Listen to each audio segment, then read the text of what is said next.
আসসালামু আলাইকুম। সুনিতা উইলিয়ামস, এই আমরা সোশ্যাল মিডিয়ার মাধ্যমে বিশেষ করে শিক্ষিত সমাজ শুধু আজকে না 9 মাস ধরে মহাকাশে আটকে ছিলেন।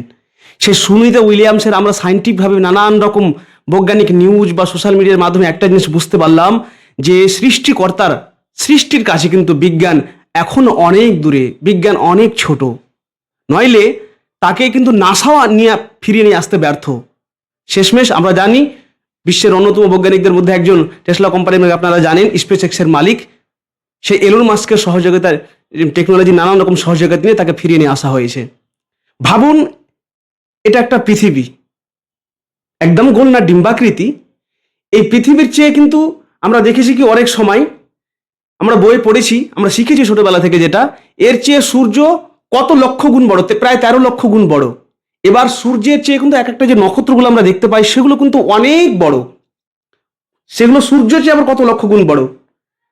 আর যে মহাকাশে আমাদের বর্তমান নাসা থেকে হোক বা যে সমস্ত সায়েন্টিস্টরা গবেষণার জন্য মহাকাশে যাচ্ছে, সেখানে গিয়ে নানা রকম তথ্য নিয়ে আসছে, বৈজ্ঞানিক প্রযুক্তি নিয়ে আমি সেদিকে যাচ্ছি না, আমি মনে করাতে চাইছি আপনাদের সৃষ্টিকর্তার কথা।